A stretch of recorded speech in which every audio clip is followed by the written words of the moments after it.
กระทรวงสาธารณสุขเปิดสมาคมเภสัชกรลาวเพื่อสุขอยู่ส่งเสริมและคุ้มครองเวียกงานกัดยาให้มีประสิทธิภาพดีขึ้นเป็นเก้าเพื่อส่งเสริมยกระดับความรู้ความสามารถสุขอยู่ให้มีการพัฒนาการค้นคว้าการศึกษาวิชาการที่เกี่ยวข้องอย่างต่อเนื่องประกอบส่วนช่วยพัฒนาการประกอบวิชาชีพเภสัชกรรมและการคุ้มครองให้ดีขึ้นเทอละก้าวในตอนบ่ายของวันที่ 13 พฤษภาคม 2025 ที่มหาวิทยาลัยวิทยาศาสตร์สุขภาพดงโพสี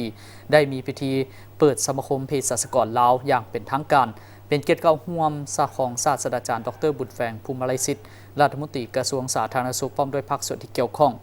ดร.สุริศักดิ์ศูนย์วรวงศ์ประธานสมาคมเภสัชกรลาวห้องหัวหน้ากลุ่มอาหารและยากระทรวงสาธารณสุขให้หุ้มว่าการพัฒนาประเทศที่ติดพันกับการพัฒนาวิชาการเป็นเวียกงานที่จำเป็นซึ่งทุกแขนงวิชาการ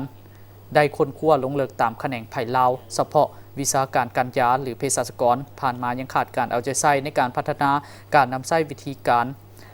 ในการหับใช้เวียกงานทั้งภาครัฐและเอกชนถือว่ามีน้อยเมื่อเทียบใช้แขนงการอื่นๆการส่งเสริมการนำใช้วิชาเฉพาะการยาเข้าในการเลี้ยงชีพในสปป.ลาวยังมีความจำกัดในหลายด้านฉะนั้นสมาคมเภสัชกรลาวจึงเป็นองค์การจัดตั้งสังคมหนึ่งที่มีสมาชิกและการเคลื่อนไหวในขอบเขตทั่วประเทศก็คือการเคลื่อนไหวในตารางสาธารณสุขทางภาครัฐและเอกชนที่ประกอบส่วนเคลื่อนไหวด้านเวียกงานอาหารและยาโดยเฉพาะการสร้างความเข้มแข็งให้เภสัชกรได้ยกสูงด้านความรู้ความสามารถและทักษะเกี่ยวกับเวียกงานการยาในขอบเขตทั่วประเทศ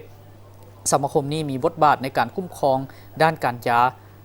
ผู้รับผิดชอบรับดำเนินการติดตามกฎกาผู้รับหน้าที่ซิดสอนวิชาการยาผู้รับหน้าที่นำใช้ยาตามสถานที่บริการสาธารณสุขแห่งต่างๆรวมถึงผู้เฮ็ดธุรกิจเกี่ยวกับการยาทางภาครัฐเอกชนนับแต่ขอดการผลิตนำเข้าจำหน่ายขายและนำใช้